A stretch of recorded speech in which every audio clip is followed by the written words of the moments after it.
하나님의 말씀 시편 18편 7절부터 봅니다.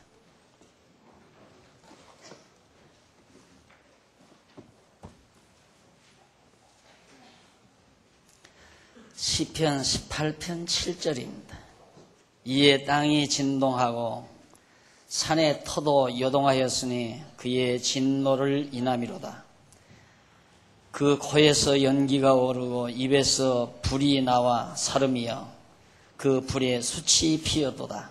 저가 또 하늘을 들이우시고 강림하시니 그 발 아래는 어두캄캄하도다. 구름을 타고 나르시며 바람 날개로 높이 뜨셨도다. 10절까지 봉독했습니다. 지금 우리는 찬양과 서원의 시에 대해서 감상하고 있는 과정입니다. 다윗이 대적들, 특히 18장은 다윗이 바로 원수 사울 손에서 구원하신 날에 여호와 하나님께 찬양드리는 그런 내용으로 지금 엮어져 있습니다. 무서운 사울, 선왕이지만은 그러나 지독하게도 다윗을 죽이려고 했던 그 무서운 함정에서 벗어났을 때 다윗이 이처럼 지금 노래하고 있는 겁니다. 지금 1절로 6절 지난주일에 상고한 대로 환난 날에 하나님께서 기도를 들어주셨습니다 라는 얘기죠. 정말 하마터면 죽을 뻔 알았던 그런 과정 속에서 하나님은 나의 기도를 들으시고 사울에게서 나를 구원해 주셨습니다 라는 얘기죠. 그러면서 7절로 10절에서는 다윗이 자기 기도를 들으신 여호와의 진노의 심판의 모습을 노래합니다. 여호와께서 어떻게 진노를 하셨는가, 원수에게, 대적에게, 즉 사울에게 어떻게 진노하셨는가라는 얘기죠. 하나님께서는, 여호와 하나님께서는 다윗의 기도를 들으심으로 땅이 진동하고 산의 터도 요동하였는데 이는 여호와의 진노를 인함이라고 노래합니다. 하늘과 땅이 다 진동을 했습니다. 왜냐하면 하나님께서 진노하셨기 때문에. 누구에게? 사울에게. 그러니까 하나님께서 사울을 멸하실 때 대적이 들어와서 결국 사울이 피살당하잖아요.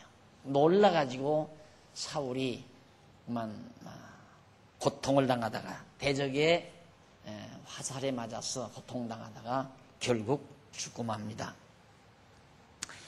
그리고 여호와의 코에서 연기가 오르고 입에서 불이 나와 사르는데 그 불에 숯이 피었다고 노래를 합니다. 다 지금 시적 표현이에요. 하나님의 코에서 연기가 나오고 입에서는 불이 나왔다. 하나님의 분노가 꽉 찼다 이거죠. 온몸에 차서 결국 대적을 숯불에 불 피우듯이 하나님의 분노가 대적을 멸하셨다. 이것을 이제 상징적으로 노래한 거죠. 그러면서 여호와께서 또 하늘을 들이우시고 강림하시는데 그 발 아래는 어둡고 컴컴하다고 하면서 구름을 타고 나르시고 바람 날개로 높이 뜨셨다고 노래를 합니다. 즉 다윗이 환난 날에 드린 자기의 기도를 하나님께서 들으시고 강림하시는 여호와의 모습을 노래한 겁니다. 하나님께서는 가만히 있지 아니하시고 결국 다윗을 괴롭힌 사울과 그 대적들에게 하나님께서 나타나셔서 진노를 퍼부었다는 그런 뜻을 그렇게 시적으로 묘사를 했습니다. 여기서 물론 그룹은 여호와께서 임재하실 때나 운행하실 때에 동행하는 천사들의 일종입니다. 하나님이 활동을 하시면 그때 많은 천군 천사들이 하나님을 호위해서 함께 활동한다는 거죠. 물론 영적 존재로서 말입니다. 그 다음 이제 11절로 15절에서는 여호와의 진노가 나타난 구체적인 상황, 어떻게 여호와의 진노가 사울 왕에게 나타났는가에 대해서 노래합니다.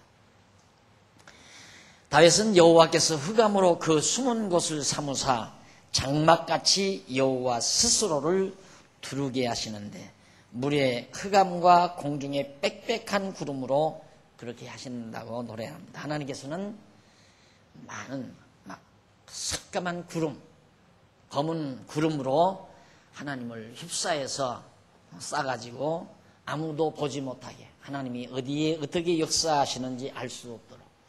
이 구약에 보면 하나님의 임재를 구름으로 늘 상징적 표현을 합니다.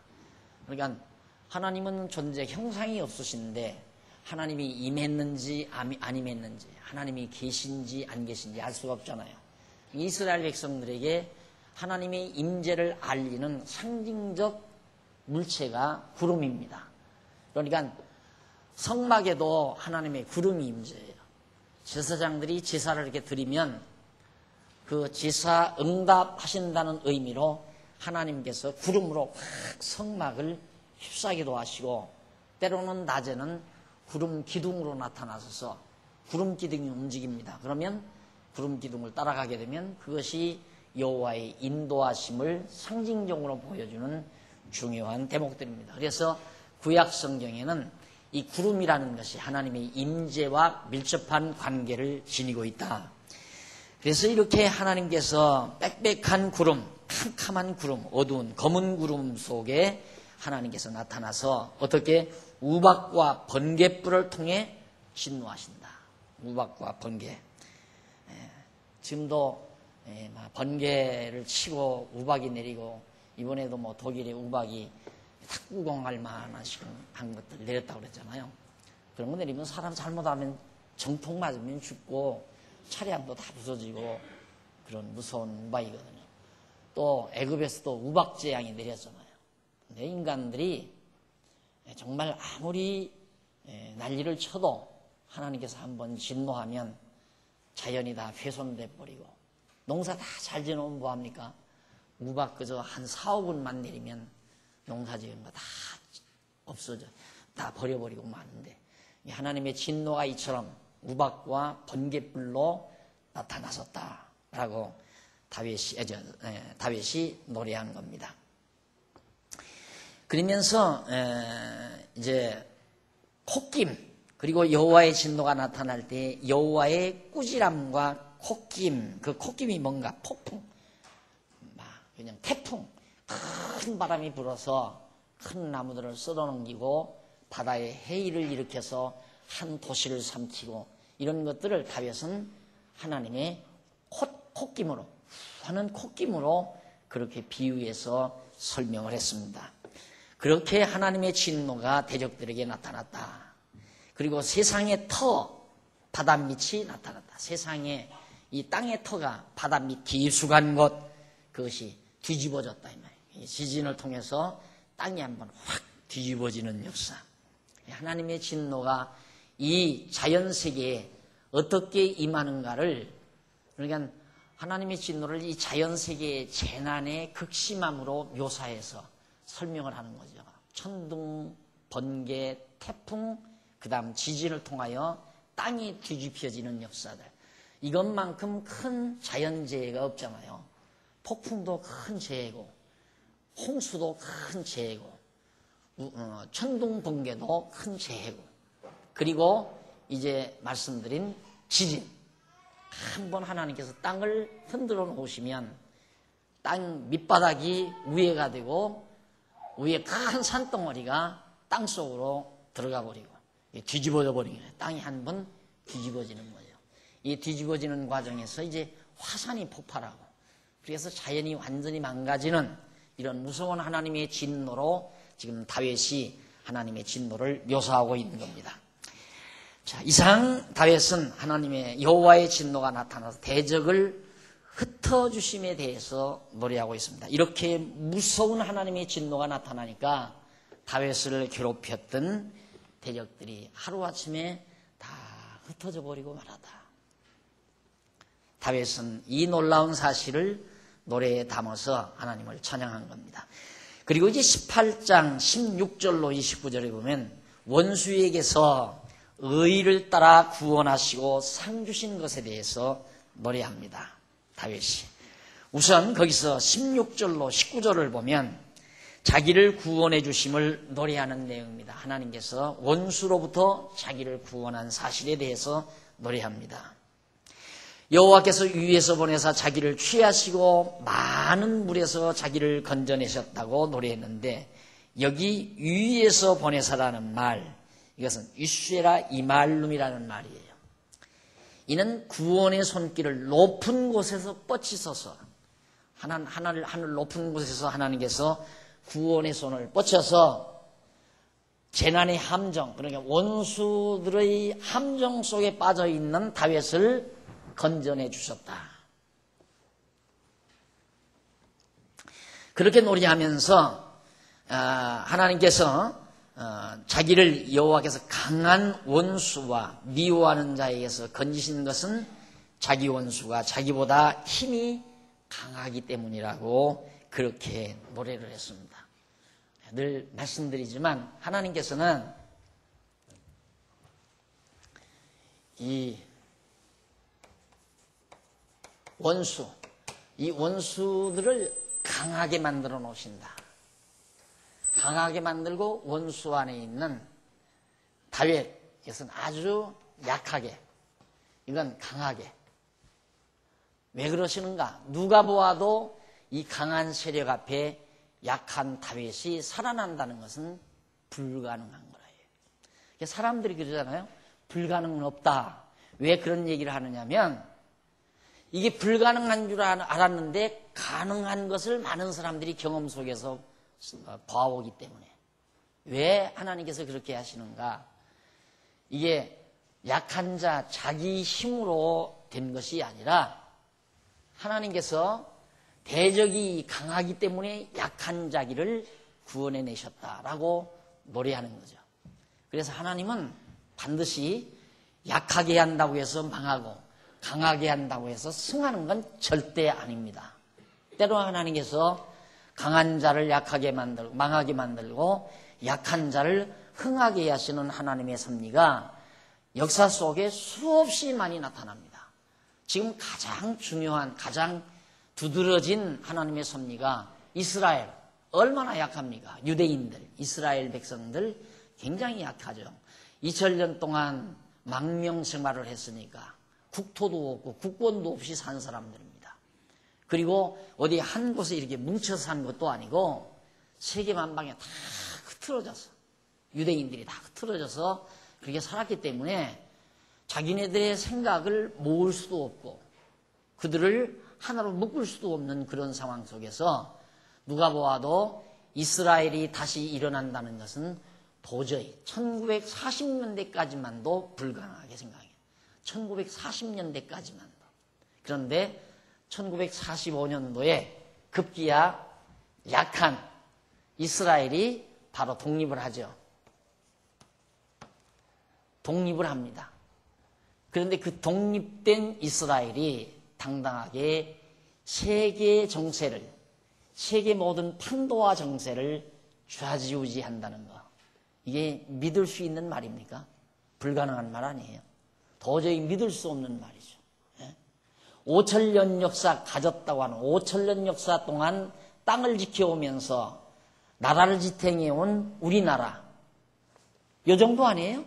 그런데 그들은 2,000년 동안 나라 없이 뿔뿔이 흩어져서 살던 민족이 1945년도면 이제 한 6, 70년 정도 된 거예요. 한 60여 년.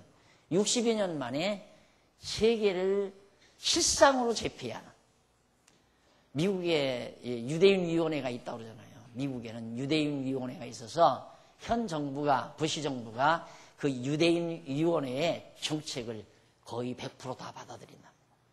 그러니까 미국 정치가 아니라 유대인 정치예요. 이게 바로 하나님이 왜 그렇게 하시는가? 나는 성경이 없더라도, 성경이 없으면 그걸 알 수가 없지만은 어쨌든 유대인들이 저렇게 대단한 족속, 대단한 민족으로 군림한다는 것, 그 한 가지만 보고도 야, 그들이 믿고 경외했던 하나님 여호와는 살아계심이 분명하다. 그 이상 더 확실한 실증은 없다고 저는 그렇게 생각을 해요. 어떻게 그럴 수가 있느냐 이 말이죠. 네. 다윗도 내가 약하기 때문에 하나님께서 나를 구원하셨습니다. 강한 원수들에게서. 사울은 전체 나라를 통치하고 있고 다윗은 일개 사울의 신하노로 타다가 미움받아서 쫓겨난 존재라 이 말이에요. 그런데 결국 승리는 누구에게로 돌아갔는가? 다윗에게로 돌아갔다는 말입니다. 그래서 여호와를 아는 자들은 약하다고 해서 좌절하고 강하다고 해서 자만하지 않는다. 강하다고 해서 반드시 승리하고 약하다고 해서 반드시 패배하지 않는다는 사실을 알기 때문에 승리하는 것과 패배하는 것은 패배와 승리는 하나님의 손에 달려있다는 사실을 알기 때문에 그래서 여호와를 경외하는 믿음이 우리를 든든하게 만들어 갈 수 있다는 얘기입니다. 자, 그 다음에 이제 20절로 24절 의를 따라 갚으신 여호와를 찬양하며 노래합니다. 거듭 여기서 다윗이 의를 따른다 그러죠? 의를 따라간다. 의를 따라. 이것이 의가 하나님의 작정하신 뜻이라고 그랬어요. 뜻. 무엇이 옳은 것이냐? 현대 하나님 신존재, 신의 존재를 거부하게 되면 옳다고 하는 것은 뭐가 옳다라고 절대적인 의란 존재하지 않습니다. 절대적 의란. 그래서 보편 타당한 것, 그걸 진리라고도 하고 그걸 옳다라고 주장하기도 하고. 그래서 민주주의가 수가 많으면 이기는 거예요. 왜? 숫자가 많은 것이 옳은 거니까. 보편 타당하다는 말은 대부분의 많은 사람들이 다 타당하다고 인정하는 것, 그것이 옳은 거라고 생각합니다. 이 인본주의적인 의관이거든요. 의에 대한 개념. 이것이 인본주의. 또 신본주의는 당연하잖아요. 하나님의 뜻이 그것이 의다. 인본주의는 인간이 옳다라고 생각하는 것이 의다. 신본주의는 하나님이 옳다라고 생각하는 것이 의다. 이것은 상대적인 것이기 때문에 가변적인 거예요. 가변적인 것. 이것은 절대적인 것이기 때문에 불변적인 거고. 변함이 없어요. 절대적인 거예요. 그러니까 하나님을 제거한 사회에서는 사람의 생각이 옳다고 하면 옳은 거고 아니라고 하면 아닌 거예요. 그래서 계속 개혁을 부르짖는 거예요. 개혁. 자꾸 개혁. 어제 그것 말고 내일 좋다고 생각하는 것으로 계속 고쳐나가자고 말이에요.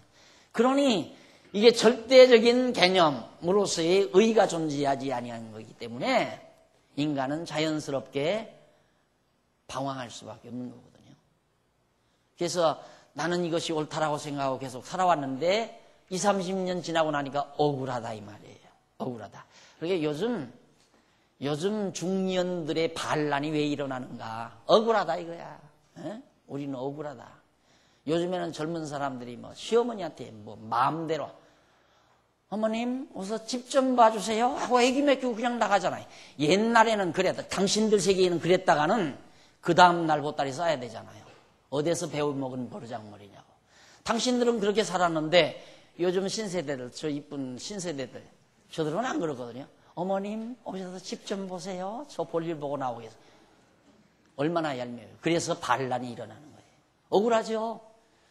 그게 현숙한 아내고 현숙한 부인이고 현숙한 며느리로 알고 과거에 그것이 옳은 줄 알고 살아왔는데 3, 40년 지나고 나니까 이 진짜 억울하다 이 말이에요. 근데 저 사람들도 또 그래요 이제. 지금 3, 40대만 그러니까 저 사람들도 지금 9세대예요 벌써. 이제 자라나는 10대, 20대에 비하면 9세대란 말입니다. 왜? 절대 개념에 옳은 것이란 없어요. 그러니까 이 세상 옳게 살아야 된다. 이 말은 다 허울이에요. 허울. 뭘 어떻게 사는 거예요? 옳게 사는 거냐 이 말이에요. 쉬운 말로 말하면 내 멋대로 사는 것이 옳게 사는 거예요.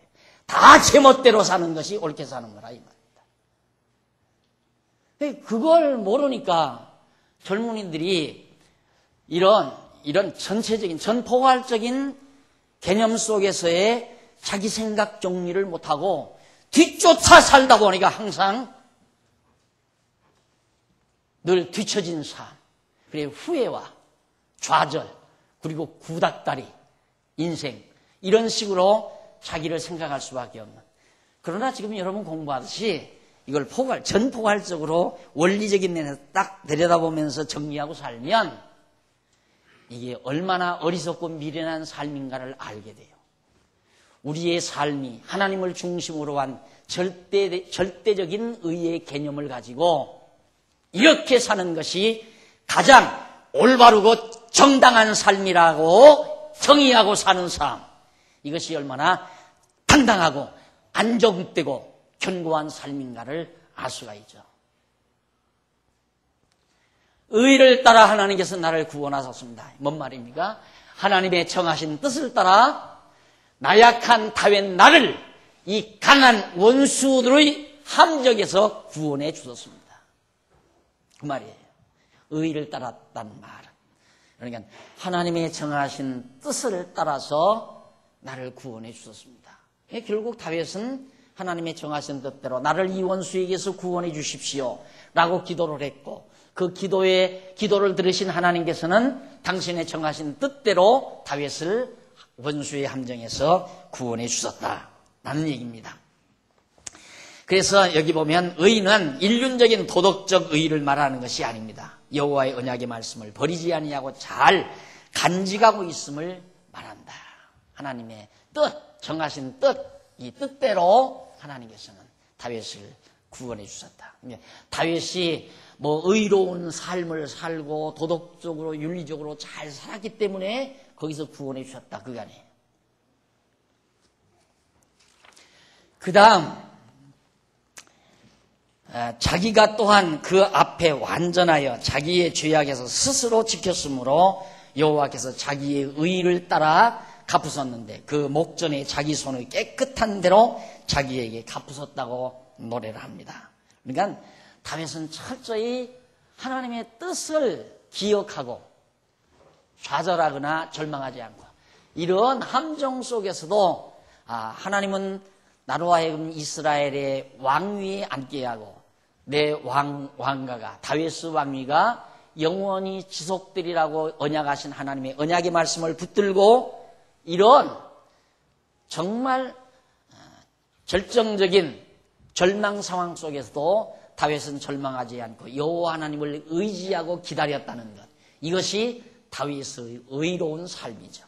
그러니까 우리 성도들이 어떻게 사는 것이 가장 의로운 삶이냐, 도둑질 안 하고 거짓말 안 하고 남 속여먹지 않고, 그건 일륜적인 의미에서 그건 당연한 삶이에요. 당연하게 우리가 이 땅에 살면서 남의 도둑질하고 거짓말하고 남 속여먹고, 그건 이 세상에서 살 수 없는, 만약에 그것이 들통나면 가만 놔두겠어요? 이 친구 나타나기만 나타나면 호주머니 뒤져서 돈 가져가고, 집빈 사이에 와서 집안 살림살이 가져가 버리고, 그럼 그건 놔두겠습니까? 가만 놔두겠어요? 못 사는 거죠. 그건 상식적인 삶이에요. 그렇게 사는 건. 도둑질 안 하고 거짓말 안 하고 남 속여먹지 않고 사는 건 그냥 보편적인 상식적인 삶이에요. 그걸 갖다 우리는 일륜적이다, 도덕적이다, 윤리적이다 그렇게 붙이는 거지만, 그러다가 도덕이나 윤리라고 하는 것은 인간이 살아가는 그 문화 과정 속에서 만들어지는 묵시적인 인간의 그런 하나의 삶의 룰, 그것이 하나의 도덕이라고 생각하면 돼요. 그러니까 이 도덕은 언제나 가변적이다. 하나님을 중심으로 한 뜻만이 불변의 진리다. 불변의 의고, 그런 얘기죠. 자, 그러면서 다윗은 그렇게 하나님의 정하신 뜻을 잊지 않고 그를 경외하고 살았기 때문에 그 의를 따라 하나님께서는 자기를 구원해 주셨다. 그러니까 약속대로 믿는. 그런데 이것도 하나님께서 그 의로운 행동, 행위에 의해서 구원하셨다라는 의미로 받아들이면 안 돼요. 하나님께서 정하신 뜻, 다윗을 대적의 손에서 구원해 주시는 것은 하나님께서 언약대로 다윗을 왕위에 올려 앉히기 위한 계획, 작정이 있단 말입니다. 그걸 다윗은 믿기 때문에 사울에게 쫓김을 받아도 좌절하지 않고 여호와 하나님만을 의지했다 이 말이죠. 그러니까 그 의지한 것에 따라서 그 말이에요. 그 의지한 것대로 그 말이죠. 하나님께서 나를 분명히 사울의 손에서 구원하실 거라고 믿고 여호와만을 의지한 대로 하나님은 구원해 주셨다. 이 행위의 대가로 구원한 것이 아니라 믿은 대로 그렇게 이루어졌다 그 말이에요. 왜? 하나님께서 정해놓은 것이기 때문에, 불변한 것이기 때문에 반드시 이루어지는 거지, 다윗이 그렇게 했기 때문에 이루어진 건 아니다고. 만약에 가상적으로 다윗이 그걸 안 믿었다. 안 믿었으면 하나님께서 다윗 사울에게 죽게 했겠나? 죽게 했으면 하나님은 거짓말쟁이죠. 역시 하나님의 의도 불변의 것이 아니라 가변적인 것이죠. 다윗의 행위 여하에 따라서 이루어지고 안 이루어질 수 있는 거란 말입니다. 그럴 수는 없는 거예요. 그러니까 만일의 경우 다윗이 여호와 하나님을 의지하지 않고 살았다 하더라도 다윗은 사울에게 망하지 않는 거예요. 이것까지를 우리가 믿어줘야, 이것까지 믿어줘야, 그래야 그것이 진짜 나를 지배하는 믿음이 돼요. 이것까지 믿어줘야. 내가 어떻게 해야 하나님이 나한테 어떻게 해줄 거다. 이건 항상 우리를 불안하게 만들고 우리를 초조하게 만드는 거예요. 그러나 어차피 나는 하나님의 택한 백성이다. 그러니 하나님은 날 사랑한다. 이 확실한 것, 이렇든 저렇든 사랑한다. 마찬가지죠. 부모가 자식을 사랑할 때 나는 저 어머니 아버지의 아들이야. 아들이 했을 때 아들이 내가 어머니 아버지에게 말 잘 들어야 어머니 아버지가 날 사랑하는데, 말 잘 들어야 아침밥 주는데, 말 잘 들어야 옷을 사주는데, 말 잘 들어야 학교 보내주는데, 이렇게 만약에 자녀가 생각한다면 불안하고 초조해서 어떻게 삽니까? 그런 거 하나 없잖아요. 아빠, 엄마! 이거면 돼요, 그냥. 아빠, 엄마! 이거면 다 된다, 이 말이에요. 왜? 배고플 때 밥 주고, 추울 때 옷 입히고, 학교 갈 때 학교 보내주고, 잠잘 때 잠 재워주고, 신발 떨어지면 신발 사주고, 용돈 떨어지면 용돈 주고, 그거 그냥 믿어버리고 살잖아요. 그게 자녀가 부모를 믿듯이 오늘 우리의 신앙도 하나님의 택한 백성이라는 이 확실한 믿음 하나가 불안, 초조, 근심, 걱정을 완전히 사라지게 만든다는 말입니다. 다윗이 그렇게 살았다 그 말입니다. 그 다음 25절로 29절에 보면 여호와를 의뢰하고 적군에게 달려감을 노래하는 내용입니다. 여호와를 의뢰하고. 다윗은 여호와를 의뢰하고. 이 대적이 얼마나 강한 대적인데 여기를 향해서 어떻게 달려갑니까? 감히. 우리 이런 얘기할 때마다 꼭 골리앗 장군 얘기가 나오잖아요. 다윗이 자기 혼자, 그것도 소년 시절이에요. 그것도 맨몸으로. 사울왕이 전쟁터에 나갔다가 포기하고 들어간 거란 말입니다. 너무너무 블레셋 군대 숫자도 많고 블레셋 골리앗 장군이 아주 대단합니다. 키도 구척같이 크고 칼 잘 쓰기로 유명한 사람입니다. 창과 칼을 잘 쓰기로. 그래서 블레셋 군대 하면 그 시대에 완전히 어느 나라도 두려워 떠는, 그리고 그 블레셋 족속들이 그 해적단 출신들이에요. 그 지중해 연안다, 바로 지중해 그 연안에다 자리 잡아놓고는 나타나게 돼요. 막 지중해 그 무역선들 이렇게 지나간다 정보 들어오면 싹 달려가서 포위해서 그 모든 무역선 다 탈취에다가 갖다 놓고 먹고 마시고 춤추고 노래하고 그렇게 사는 민족이, 그렇게 살기 시작해서 나라를 이룬 민족이 바로 지금의 팔레스타인 민족이거든요. 그리고 포악해요. 굉장히 포악한 민족이란 말이에요. 근데 그런 사람에게 어떻게 소년 다윗이 아장아장 걸어가느냐 이 말이죠. 그 믿음을 상상을 해보십시오. 어떻게 걸어갔겠나? 여호와 하나님은 나를 이스라엘의 초대 왕으로 정해놓으셨다. 그리고 내 왕가가 망하지 않고 영원히 지속되도록, 그리고 다윗의 자손으로 예수 그리스도와 이 땅에 메시아가 올 것을 성경에 다 약속을 해놨다 이 말이에요. 그렇게 언약하신 여호와의 말씀이 다윗으로 하여금 골리앗 장군을 향해서 갈 수 있는 당당함과 힘과 용기를 그에게 불러 일으켜 주었던 겁니다. 다윗이니까 그렇게 살았지. 나는 그렇게 못 살아. 아니, 똑같아요. 다윗이나 우리나 인간은 똑같은 거예요. 문제는 내가 여호와의 언약의 말씀이 믿어지는가 안 믿어지는가. 언약의 말씀이 성경에는 없잖아요. 나에 대한 것. 박영기 너는 몇 년도에 언제 태어나서 어떻게 살 것이고 어떻게 해서 이렇게 된 이거 성경에 하나도 없어요. 그러나 하나님을 우리가 알고 볼 때 아하, 하나님은 만세전에 나를 정해놓으셨고 또 정하신 뜻 따라 때가 되면 나를 이 세상에 보내놓으셨고 이 세상에 사는 동안 나 어떻게 살아갈 것을 하나님이 다 예비해 놓으시고 그리고 그 모든 일 끝낸 다음에 날 불러가실 것 하나님이 다 정해 놓으셨구나. 그게 믿어져 버리면 불안, 초조, 근심, 걱정 없어져 버리잖아요. 머리가 단순해져 버리고 모든 욕심 없어져 버리고 그리고 항상 당당하고 두려움 사라져 버리고 어찌 다윗만 그럴 수 있느냐. 우리도 그렇게 할 수 있다 이 말이에요. 그것이 신앙인의 삶이라는 것. 지금 여러분들 이렇게 앉았으면서도 아유 고단해. 지난 일주일 동안 돈 버느라고 애를 썼는데 아유 빨리 가서 그냥 한숨 쉬었으면 좋겠다. 그런 식으로 생각이 계속되면 피곤은 자꾸 누적이 됩니다. 피곤은 속에서 일어나는 이 활기, 기운, 속에서 타오르는 기운에 의해서 피곤이 사라져버려야 돼요. 피곤이란 혈액순환이 확 잡아돌리면 피곤이 싹 없어져 버리는 거거든요. 그런데 근심, 걱정, 불안, 초조 이것은 기를 점점 약하게 해요. 기운을. 기가 약해지니까 혈액순환이 잘 안 되니까 더 피곤은 쌓이고 여러분 오늘 이 말씀 우리가 다윗의 시를 우리가 감상하면서 정말 속에서 타오르는 뜨거운 열정과 기운 이것이 우리의 모든 피곤을 다 삼켜버리고 정말 힘있는 박력있는 박진감 넘치는 그런 한 주간을 또 보낼 수 있는 힘을 축적하는 좋은 기회. 그래서 힘이라고 하는 것은 여기로부터 생산이 돼야 돼요. 두뇌로부터. 힘이 두뇌로부터. 어디 가서 서늘한 물가에 가서 통닭 잡아먹고 기운 축적하려면 안 돼요. 그걸로 되는 건 아니에요. 기운은 두뇌에서 일어나요. 기운이라는 건.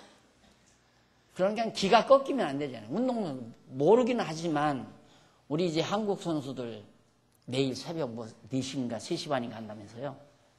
네, 진짜 패기만 그대로 있으면 상상 외의 성적이 나요. 패기, 기운이 막 돌면. 그런데 아이고 겁나. 저들 세다더라. 벌써 기가 꺾이면 발을 똑같이 방향을 해서 차도 공이 엉뚱한 데로 가는 거예요. 왜? 여러분 발끝이 축구 선수 축구 가기까지는 할 것 없지만 발끝으로 공을 찰 때 각도만 중요한 게 아니에요. 그 발끝 어디에 힘이 모아졌느냐가 중요한 거죠. 그러면 공이 정확하게 생각하는 것으로 꽂아지게 되는 겁니다. 그런데 공을 찰 때 벌써 기가 흩어져 버리면 분명히 제대로 쳤는데 공은 엉뚱한 데로 나간다 이 말이에요. 그래서 기라는 건 굉장히 중요한 겁니다. 그런데 이 기가 어떻게 살아나가는가? 다윗이 골리앗을 향해서 갈 때 그 기, 그게 어디서 나왔느냐 이 말이에요. 여호와를 의지하는 신앙에서 나오는 거죠.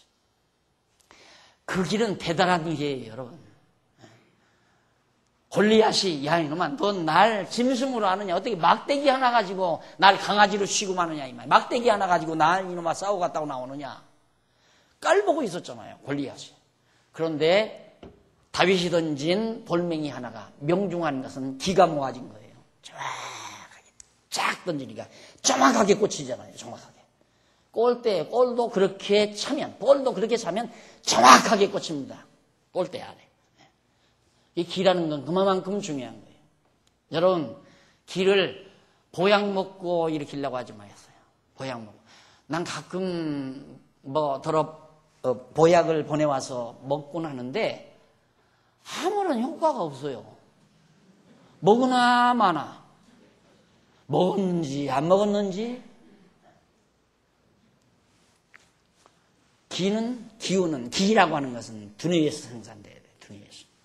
여호와 하나님을 의지하는 바로 거기가 하나님께서 우리에게 살며 기동하며 움직이게 하는 힘을 공급하는 루트입니다. 하나님께서 먼저 우리에게 어떻게 힘을 공급하는가? 두뇌를 통해서 공급해요. 두뇌를 통해서. 그러니까 여호와 하나님을 믿는 믿음을 통하여 우리에게 엄청난 기가 활동하게 된다. 오후 아이고 피곤해서 일찍 가서 자야 되겠다. 그 사람들 피곤 안 풀려요. 월요일날 월요병 들려요. 그러나 여러분 오늘 강의 듣고 가면 기분 확 풀리죠. 기가 확 살아나고 피곤 싹 풀어져 버리고 그래야 스트레스 안 쌓이는 거예요. 여호와 하나님 알고 사는 삶이 얼마나 복스러운가를 다시 한번 실제 삶 속에서 우리들이 얼마든지 경험할 수 있는 겁니다. 그래서 그러면서 다윗은 자비한 자에게는 주의 자비하심을 나타내시며 완전한 자에게는 주의 완전하심을 보이신다. 자비한 자에게는 주의 자비하심을 나타내시며 완전한 자에게는 주의 완전하심을 보여주신다. 자비한 자. 여러분, 이제 이 반대가 아니라 이 굴 입구에서 삥 사울의 군대들이 잠을 자는데 사울이 여기 있어요. 한가운데서 잠이 들었어요. 근데 굴 속에서 다윗이 이렇게 나온단 말입니다. 다윗이 다 잠들었어요. 안 죽이잖아요. 그 자비함, 원수를 사랑하는, 원수의 생명을 귀히 여기는 이 자비함. 지금 당하는 그런 분노대로라면 그냥 칼로 목 베는 정도가 아니죠. 바스라트려야지. 그냥 바스라트려야 돼. 그 쌓인 분노대로라면. 여호와 하나님을 의지하는 믿음은 대적에 대해서 그렇게 증오심발려하지 않습니다. 그래서 원수를 사랑하라는 말이 나는 처음에 한참 젊은 날 원수 사랑하라. 어떻게 이런 일이 있는가? 도저히 이것은 인간으로 할 수 없는 일이다. 원수는 막 이가 갈리도록 죽이고 싶고 보복하고 싶고 보복심이 막 불타는데 어떻게 원수를 사랑하라는 말인가? 성자되려고 한참 성경을 볼 때. 그런데 성경을 깨닫고 점점 그 깊이를 알고 보니까 바로 다윗 이 원수 사랑하는 장면 아니에요? 보세요. 이 어리석은 이 노인으로나 뭐하러 날 이렇게 쫓아다니느냐. 다윗이 실제로 그래. 이 벼룩이 같은, 이 별 볼 일 없는 벼룩이 같은 인간을 어떻게 그렇게 채통 크신 분이 이렇게 날 잡으려고 쫓아다닙니까? 좀 채통 좀 지키십시오. 얼마나 당당한 얘기입니까? 그것이 여호와 하나님을 확실히 믿는 신앙 때문에 가능한 것이다. 그래서 역시 자기는 자비한 자에게 사울에게 자비 베풀었잖아요. 안 죽이고.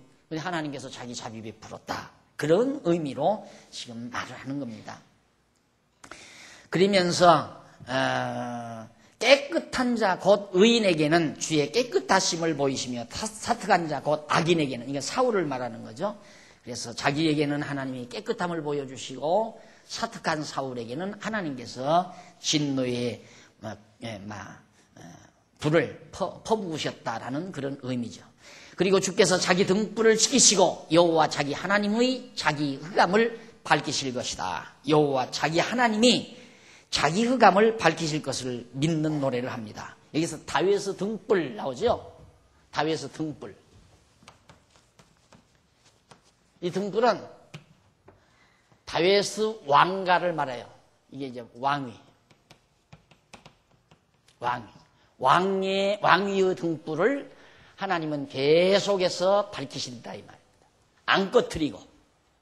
그러니까 하나님이 이미 이 길을 정해놓으시고 이 길을 하나님께서 밝게 밝혀나가신다. 이것이 다윗의 등불이다 라고 성경에서 묘사를 합니다. 그러니까 하나님께서는 다윗의 등불 밝히기 위해서 다윗의 대적들을 멸망시켰다. 예를 들면 하나님께서 여러분 중에 어느 분을 어떻게 살아가도록 하나님이 정해놓으셨다. 예를 들면 큰 기업가가 되도록 정해서 큰 기업을 통하여 하나님의 영광을 드러내시려고 기업가로 키우시려고 지금 연단을 시켜가시는데 누군가가 그 사람이 기업가가 되지 못하도록 방해 공작을 한다. 걱정돼요, 안 돼요? 걱정 안 돼야 되죠. 그렇죠? 안 돼야 되잖아요. 그 기업가가 되지 못하도록 방해하는 그 사람이 불쌍한 사람이에요. 왜? 망할 것이 정해져 있으니까. 방해하는 자가 망하도록 돼 있다 이 말이에요.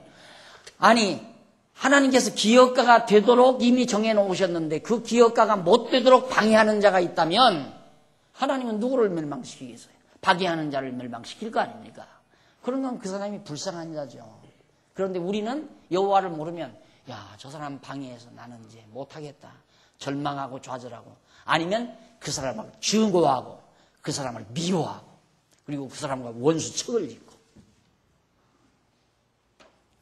여러분 여호와 하나님을 믿고 경외하는 자를 화나게 하거나 슬프게 하거나 좌절하게 할 수 없다는 거 그게 대단한 겁니다. 절망하게 할 수 없다는 거 주저앉게 할 수 없다는 거 이것이 여호와 하나님을 믿고 사는 자의 특권입니다. 자, 다윗은 여호와께서 자기의 왕권을 경고케 하셔서 다윗 왕국의 고통이 물러가게 하신다는 뜻으로 그렇게 노래한 겁니다. 이거 자기가 주를 의뢰하고 적군에게 달리며 자기 하나님을 의지하고 담을 뛰어 넘는다고 노래를 했습니다. 자기가 담을 뛰어서 넘는다. 대적을 향해서. 이게 이제 다윗의 힘 있는 찬양이죠. 좀 이 시편 18편이 약간 길었네요.